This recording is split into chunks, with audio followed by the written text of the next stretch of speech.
एक बार एक गांव में एक साधु रहता था जो भगवान पर बहुत विश्वास रखता था। एक बार वह साधु पेड़ के नीचे बैठा था और भगवान को याद कर रहा था तो अचानक वहां बाढ़ आ गई। चारों तरफ पानी ही पानी। सब लोग अपने आप को बचाने के लिए ऊपर पहाड़ की तरफ भागने लगे। उनमें से एक आदमी देखा कि इस हालत में भी साधु जी भगवान की तपस्या कर रहे हैं।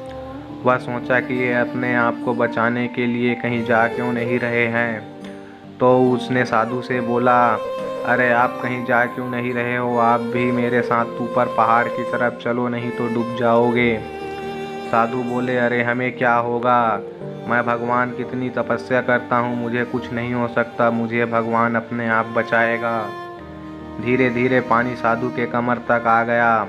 अब लोग वहाँ से नाव लेकर निकलने लगे तो उनमें से एक ने साधु से कहा, अरे पानी आपके कमर तक आ गया, आप हमारे साथ चलो। तो साधु ने कहा, नहीं नहीं, भगवान मुझे अपने आप बचाएगा। और वह नाव वाला भी वहाँ से निकल गया। कुछ देर बाद पानी इतना बढ़ गया कि साधु के सर तक पहुँच गया और अब लोगों को बचाने के लिए हेलीकॉप्टर निकलने लगे। एक हेलीकॉप्टर साधु के पास आया जो आखिरी हेलीकॉप्टर था।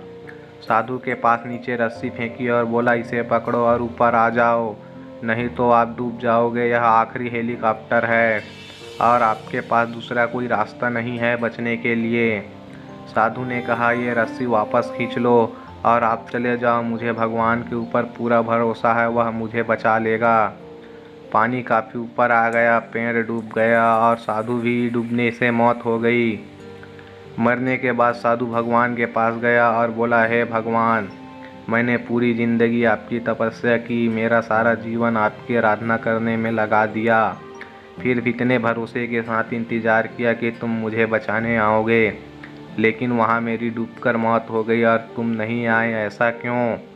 भगवान बोले, मूर्ख इंसान, एक नहीं 3 बार आया था, वो तीनों बार मैं ही तो था। पहला पैदल, दूसरा नाव के द्वारा और तीसरा हेलीकॉप्टर के द्वारा, लेकिन तुमने मेरा एक भी अवसर नहीं पहचान पाया। पता नहीं किसका इंतज़ार कर रहा था। फिर साधु को पता चला कि उसने कितनी बड़ी गलती की है और इस गलती की वजह से उसकी जान भी चली गई।